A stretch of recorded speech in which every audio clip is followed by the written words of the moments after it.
8. Cultural heritage. Introduction. Paragraph 1.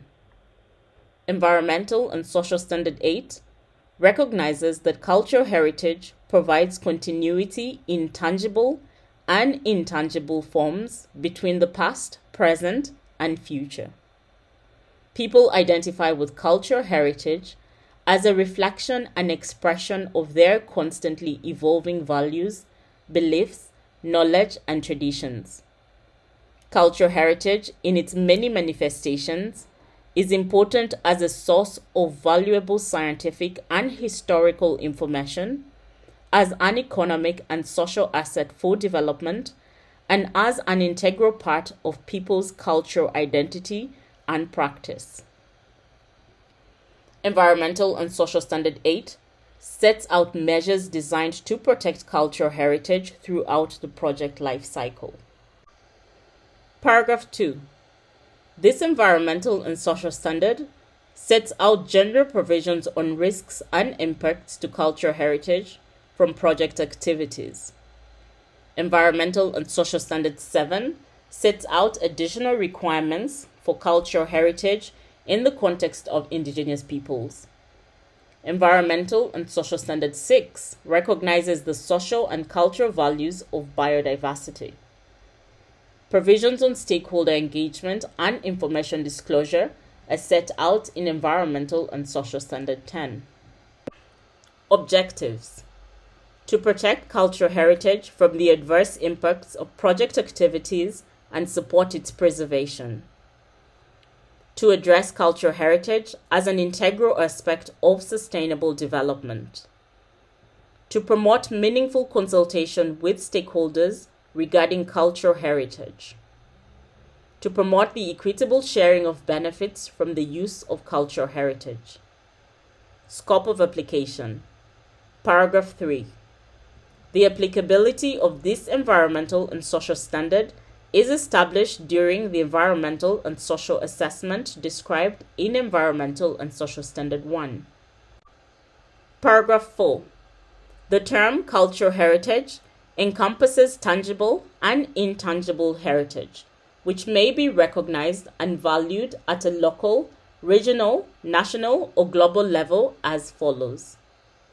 Tangible cultural heritage, which includes movable or immovable objects, sites, structures, groups of structures, and natural features and landscapes that have archaeological, paleontological, historical, architectural, religious, aesthetic, or other cultural significance.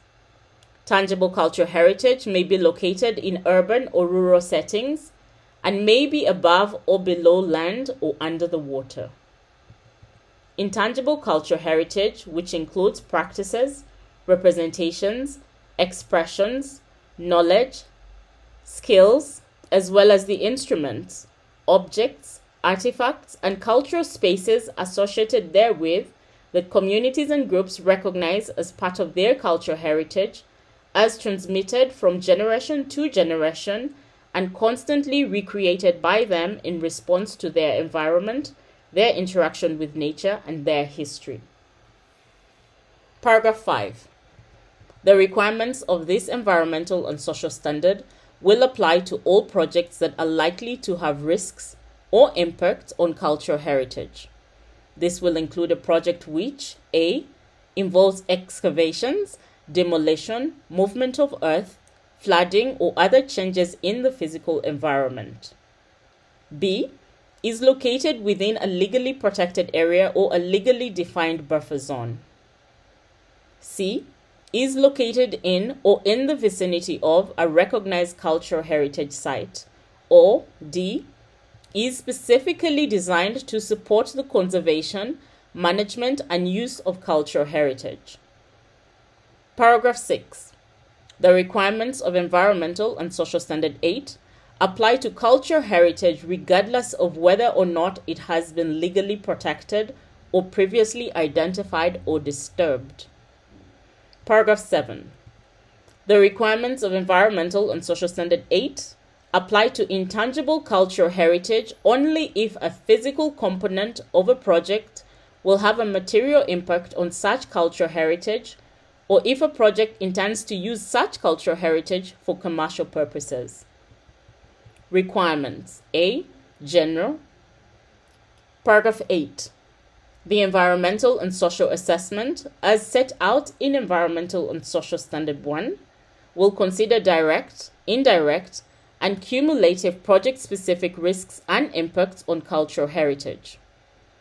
Through the environmental and social assessment, the borrower will determine the potential risks and impacts of the proposed activities of the project on cultural heritage. Paragraph 9. The borrower will avoid impacts on cultural heritage.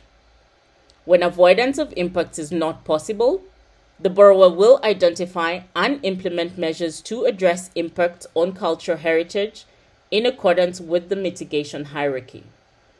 Where appropriate, the borrower will develop a cultural heritage management plan.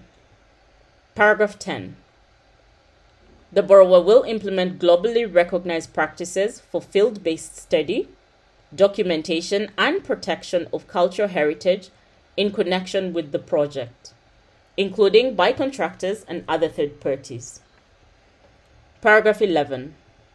A chance finds procedure is a project-specific procedure which will be followed if previously unknown cultural heritage is encountered during project activities.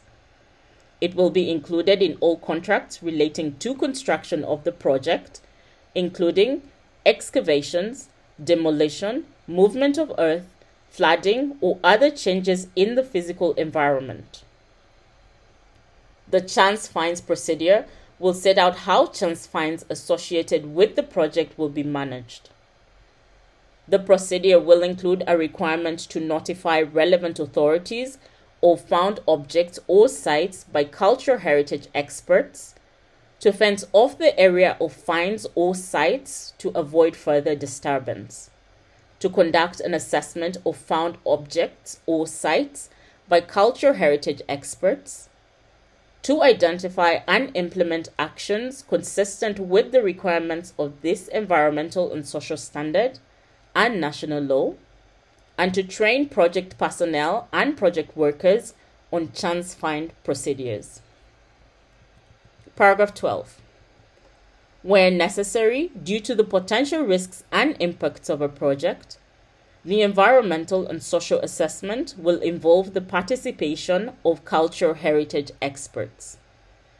If the environment and social assessment determines that the project may, at any time during the project life cycle, have significant potential risks and impacts on cultural heritage, the borrower will engage cultural heritage experts to assist in the identification, valuation assessment, and protection of cultural heritage. B. Stakeholder consultation and identification of cultural heritage. Paragraph 13. The borrower will identify, in accordance with Environmental and Social Standard 10, stakeholders that are relevant for the cultural heritage that is known to exist or is likely to be encountered during the project life cycle. Stakeholders will include, as relevant, A. Project affected parties, including individuals and communities within the country who use or have used the cultural heritage within living memory, and B. Other interested parties, which may include national or local regulatory authorities that are entrusted with the protection of cultural heritage, and non-governmental organizations and cultural heritage experts, including national and international cultural heritage organizations. Paragraph 14. The borrower will carry out meaningful consultations with stakeholders in accordance with Environmental and Social Standard 10 in order to identify cultural heritage that may be affected by the potential project. Consider the significance of the cultural heritage affected by the project, assess the potential risks and impacts, and explore avoidance and mitigation options. Confidentiality. Paragraph 15. The borrower, in consultation with the bank, project affected parties, including individuals and communities, and cultural heritage experts, will determine whether disclosure of information regarding cultural heritage would compromise or jeopardize the safety or integrity of the cultural heritage or would endanger sources of information. In such cases, sensitive information may be omitted from public disclosure. If the project-affected parties, including individuals and communities, hold the location, characteristics, or traditional use of the cultural heritage in secret, the borrower will put in place measures to maintain confidentiality. Stakeholders' access. Paragraph 16. Where the borrower's project site contains cultural heritage or prevents access to previously accessible cultural heritage sites, the borrower will, based on consultations with users of the site, allow continued access to the cultural site or will provide an alternative access route subject to overriding health, safety, and security considerations. C. Legally protected cultural heritage areas. Paragraph 17. As part of the environmental and social assessment, the borrower will determine the presence of all listed legally protected cultural heritage areas affected by the project. If the proposed project will be located within a legally protected area or a legally defined buffer zone, the borrower will A. Comply with local, national, regional, or international cultural heritage regulations and the protected area management plans. B. Consult the protected area sponsors and managers, project-affected parties, including individuals and communities, and other interested parties on the proposed project. And C. Implement additional programs as appropriate to promote and enhance the conservation aims of the protected area. D. Provisions for specific types of cultural heritage. Archaeological sites and material. Paragraph 18. Archaeological sites comprise any combination of structural remains, artifacts, human or ecological elements, and may be located entirely beneath, partially above, or entirely above the land or water surface. Archaeological material may be found anywhere on the Earth's surface, singly or scattered over large areas. Such material also includes burial areas, human remains, and fossils. Paragraph 19. Where there is evidence or high probability of past human activity in the area of the project, the borrower will conduct desk-based research and field surveys to document, map, and investigate archaeological remains. The borrower will document the location and characteristics of archaeological sites and materials discovered during the project life cycle and provide such documentation to the national or subnational cultural heritage authorities. Paragraph 20. The borrower will determine in consultation with cultural heritage experts whether archaeological material discovered during the project life cycle requires A. Documentation only, B. Excavation and documentation, or C. Conservation in place, and will manage the archaeological material accordingly.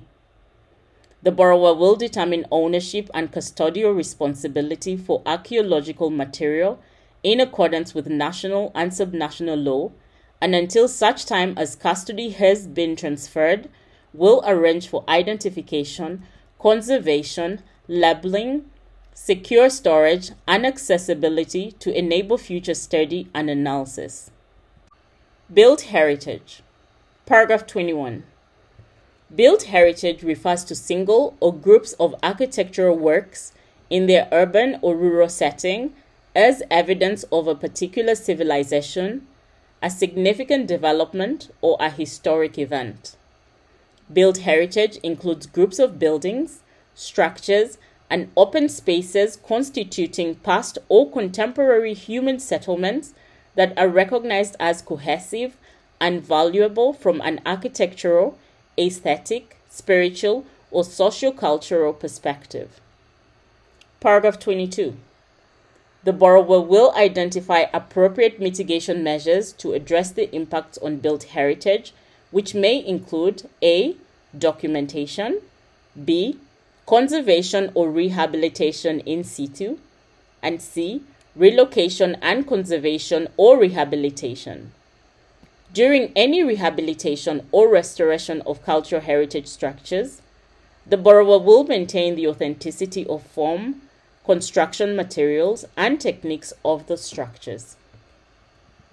Paragraph 23. The borrower will preserve the physical and visual context of individual or groups of historic structures by considering the appropriateness and effect of project infrastructure proposed for location within the range of site. Natural features with cultural significance. Paragraph 24. Natural features may be imbued with cultural heritage significance. Examples include sacred hills, mountains, landscapes, streams, rivers, waterfalls, caves, and rocks, sacred trees or plants, groves and forests, carvings or paintings on exposed rock faces or in caves, and paleontological deposits of early human, animal, or fossilized remains. The significance of such heritage may be localized in small community groups or minority populations. Paragraph 25.